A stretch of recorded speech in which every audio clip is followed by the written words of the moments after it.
अस्सलाम वालेकुम, मेरा नाम है नुमान। आप देख रहे हैं टेक कोर्स। तो यार फाइनली बजट आज का और आप लोगों की तरफ से कल से मुझे काफ़ी ज़्यादा क्वेश्चंस आ रहे हैं कि मोबाइल्स के ऊपर टैक्स कम हुआ है या फिर बढ़ गया हुआ है, क्योंकि इससे पहले काफ़ी ज़्यादा इंटरेस्टिंग अपडेट्स आ रही थी। मेन स्ट्रीम मीडिया के ऊपर काफ़ी ज़्यादा बातें की जा रही थी। कुछ अपडेट्स ये कह रही थी कि टैक्स कम होने वाला, कुछ अपडेट्स ये कह रही थी कि टैक्स बढ़ जाएगा। फॉर एग्जाम्पल वो वाले स्मार्टफोन जिनकी प्राइस $100 से ज़्यादा थी उनके ऊपर इंपोर्ट टैक्स ने बढ़ना था।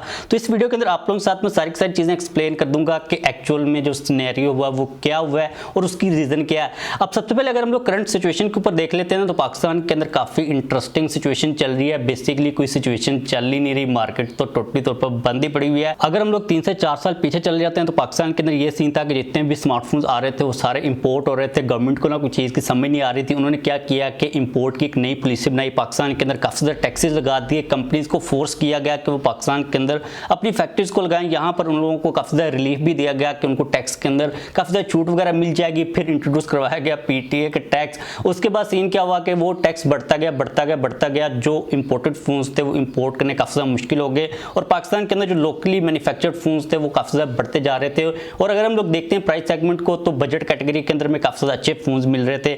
लेकिन उसके बाद आप लोगों को पता है कि हमेशा की तरह पाकिस्तान के अंदर जो सीन होता है कोई भी चीज सस्टेनेबल चलती नहीं है। जब भी कोई नई पॉलिसी आती है वो मैच्योर होती है, उसका हमें बेनिफिट मिलना स्टार्ट होता है और पाकिस्तान के अंदर जो सिचुएशन होती है वो इधर उधर हो जाती है। तो यही सेम सिनेरियो हुआ स्मार्टफोन मार्केट के साथ।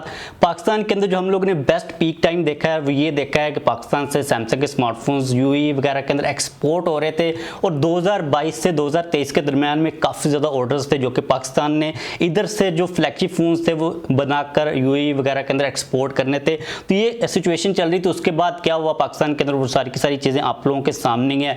अब इस चीज़ को एक्सप्लेन करने का मकसद ये है कि इस वक्त जो पाकिस्तान की सिचुएशन चल रही है वो काफ़ी हद तक मैटर कर रही है। जो अभी रिसेंट डिसीजन गवर्नमेंट ने लिया है टैक्स वगैरह को इंक्रीज करने का या फिर डिक्रीज करने का, तो आप लोगों को मैं सिंपल अपडेट दे देता हूं। इस बजट के अंदर किसी किस्म का कोई भी चेंज नहीं किया गया टैक्स के अंदर, ना वो पीटीए के टैक्स के अंदर किया गया और ना ही इंपोर्टेड जितने भी टैक्सेस होते हैं उनके अंदर किया गया है।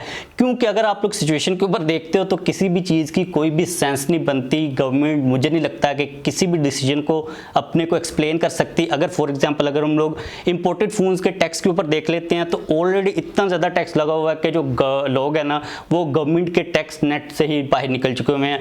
पाकिस्तान के अंदर आप लोगों को पता है कि एलसीज ओपन नहीं हो रही, गवर्नमेंट अलाउ ही नहीं करी। लेकिन अगर आप लोग मार्केट के अंदर जाकर देखें तो आपको हर लेटेस्ट फोन इंपोर्ट हुआ मिल जाएगा, विच मीन्स के गवर्नमेंट के जो ऑफिशियल सोर्सेज हैं लोग वो यूज़ कर ही नहीं रहे। अनऑफिशियली पाकिस्तान के अंदर जितना भी स्टॉक आ रहा है उसका किसी किस्म का कोई फायदा गवर्नमेंट को जा ही नहीं रहा। क्योंकि अगर गवर्नमेंट ऑफिशियली तौर पर एलसीज को ओपन नहीं करती तो थर्ड पार्टी जो सोर्सेज हैं वो बिजनेसमैन यूज़ करते हैं, जिसकी वजह से गवर्नमेंट को किसी किस्म का कोई भी फायदा या फिर नुकसान तो खैर हो ही रहा होता है क्योंकि इकोनॉमी से डॉलर बाहर जा रहा है। तो अगर गवर्नमेंट इस बजट के अंदर टैक्स को इंक्रीज कर भी देती है इंपोर्टेड फोन्स के ऊपर तो गवर्नमेंट को फिर भी कोई फायदा नहीं होना था। क्योंकि इस वक्त जो थ्रेशोल्ड है वो इतना ज़्यादा ऊपर है कि लोगों ने 1 लाख के करीब जब टैक्स था ना उसी वक्त गवर्नमेंट के ऑफिशियल सोर्सेज को यूज़ करना बंद कर दिया हुआ था। अगर हम लोग यहाँ पर पीटीए टैक्स की एग्जाम्पल ले लेते हैं तो जब तक जो टैक्स की अमाउंट थी वो 60-70,000 के अराउंड थी तो लोग जो है ना वो ओके सोके होकर टैक्स पे कर ही रहे थे।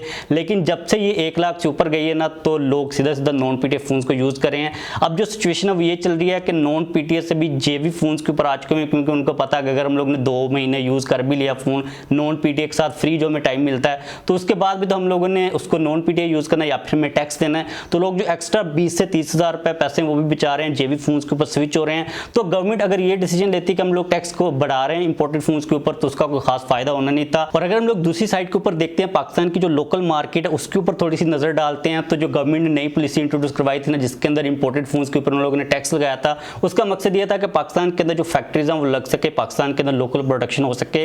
At this point of time Pakistan के अंदर सारी की सारी फैक्ट्रीज मौजूद हैं, चाहे हम सैमसंग से लेके इनफिनिक्स टेक्नो की बात कर लेते हैं। अब क्योंकि फैक्ट्रीज तो मौजूद हैं, अगर गवर्नमेंट इस सेंस के अंदर भी टैक्स को बढ़ाने की कोशिश करती है कि फैक्ट्रीज आ जाएं, वो तो भाई पहले ही आई हुई हैं, उनकी जो हालत है वो भी आप लोगों के सामने है, वो बंद पड़ी हुई है, एलसीज ओपन नहीं हो रही, वो काम नहीं कर सकते क्योंकि जितने भी पार्ट्स आते हैं वो बाहर से आते हैं। तो इसकी भी कोई सेंस नहीं बनती थी कि इस लॉजिक को मद्देनजर रखते हुए गवर्नमेंट टैक्स बढ़ाती। तो उन्होंने क्या फैसला किया कि हम इसको जिस हालत में वहीं पर छोड़ देते हैं, किसी किस्म का कोई भी चेंज नहीं आया। विच मीन्स कि आप लोग जो वेट कर रहे थे कि प्राइजेस कम होंगे बजट के बाद, या फिर जिन लोगों को लग रहा था कि प्राइजेस बढ़ जाएंगी, तो भाई किसी किस्म का कोई भी चेंज नहीं आने वाला। अगर कोई चेंज आएगा तो वो आएगा डॉलर के रेट की वजह से, क्योंकि जितने भी टैक्सेस पाकिस्तान के अंदर कैलकुलेट हो रहे हैं वो डॉलर्स के अंदर ही कैलकुलेट हो रहे हैं। तो अगर आप लोग वेट कर रहे थे प्राइस के डाउन होने का, का तो अनफॉर्चुनेटली आप लोगों को कोई फ़ायदा नहीं मिलने वाला। जो प्राइजेस थी ना वो वहीं पर ही रहेंगी, कोई सिचुएशन बेटर होने वाली नहीं है। एट दी अदर पॉइंट अगर हम लोग देखते हैं तो पाकिस्तान के अंदर जो इंडस्ट्री है ना, लोकल इंडस्ट्री, वो थोड़ा सा सर्वाइव कर रही है। कुछ अच्छी खबरें आ रही हैं कि मे बी एलसीज को ओपन कर दिया जाए, इसकी भी कोई श्योरिटी नहीं है। लेकिन आप इन शॉर्ट यही समझ सकते हो कि जो सिचुएशन पहले थी ना, बजट के आने से कोई वो बदली नहीं है। अब यहाँ पर अगर आपके माइंड के अंदर ये चीज़ चल रही है कि जो टैक्सीज हैं उनका क्या सीन है, तो पाकिस्तान के अंदर अगर आप लोग किसी भी कोरियर सर्विस को यूज़ करके किसी भी फ़ोन को पाकिस्तान के अंदर इंपोर्ट करते हो ना, तो आपको उसके ऊपर तकरीबन 5 से 6 किस्म का जो टैक्स है वो देना पड़ेगा। पहले नंबर के ऊपर तो रेगुलेटरी ड्यूटी होती है, सेल्स टैक्स आ जाता है, उसके बाद विद होल्डिंग टैक्स होता है, आईटी टैक्स भी होता है, एक मोबाइल लेवी होती है और एक प्रोविजनल टैक्स भी होता है। अब यहाँ पर आप लोगों के साथ में कुछ एग्जांपल्स शेयर कर देता हूँ। फॉर एग्जांपल हम लोग यहाँ पर अगर रेगुलेटरी ड्यूटी की बात करते हैं तो अगर आप लोग कोई स्मार्टफोन इंपोर्ट करवाते हो $1 से लेकर $30 तक, तो उसके ऊपर आप लोगों को 180 रुपए का रेगुलेटरी जो टैक्स है वो देना पड़ेगा। इसी तरह अगर आप लोग $5 से ऊपर वाले फोन्स को इंपोर्ट करवाते हो तो उनके ऊपर आप लोगों को 18,500 का रेगुलेटरी ड्यूटी का टैक्स देना पड़ेगा। इसके अलावा जो सेल्स टैक्स है उसकी भी अमाउंट आप लोग यहाँ पर देख सकते हो। हम लोग $500 से ऊपर वाले फोन्स की बात कर लेते हैं क्योंकि इंपोर्टेड फोन्स के अंदर ज्यादा फ्लैगशिप फोन्स ही होते हैं, तो 10,300 का टैक्स उसके ऊपर शामिल है विद होल्डिंग टैक्स। आप लोग भी यहाँ पर देख सकते हो $500 से प्लस की अमाउंट के ऊपर 5200 का टैक्स देना पड़ेगा। आईटी जो ड्यूटी है वो आपको फिक्स 9% देनी ही पड़ेगी, लाइक इसके अंदर कोई भी डॉलर का सीन नहीं है। इसके बाद अगर हम लोग मोबाइल लेवी की बात करते हैं तो अगर आपके स्मार्टफोन की प्राइस 80,000 से ऊपर है तो उसके ऊपर आप लोगों को 5,000 की मोबाइल लेवी देनी पड़ेगी। प्रोविजनल जो टैक्स है वो 0.9% है। इन सभी चीज़ों को कैलकुलेट करके जो आपकी टैक्स की अमाउंट बनेगी वो आप लोगों ने पे करनी है। अगर आप कोई भी इंपोर्टेड फ़ोन ले रहे हो, अगर आप उसको इंपोर्ट करवा रहे हो किसी भी कोरियर सर्विस के थ्रू, तो ये पूरा सीन चल रहा है।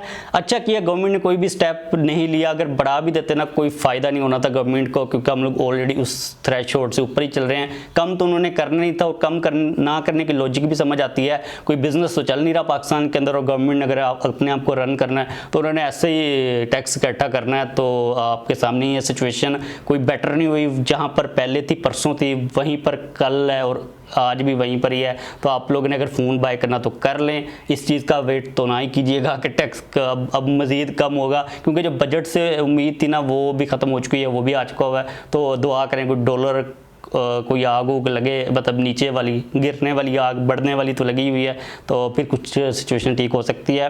कोई अपडेट आएगी तो आप लोगों के साथ शेयर कर दूंगा। अभी तक के लिए इतना ही था।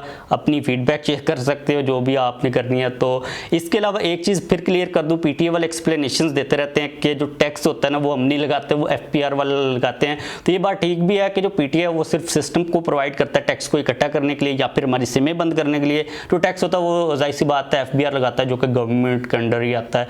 वैसे पीटीए भी गवर्नमेंट के अंडर ही है, लेकिन डायरेक्टली तौर पर पीटीए का कोई लिंक नहीं है टैक्स की अमाउंट के साथ। तो अगर आपने कुछ ट्विटर के ऊपर टैग करना है तो FPR को करें, रदर देन आप पीटीए वालों को जलील करें, क्योंकि उनका कोई लेना देना तो है नहीं यहाँ पर।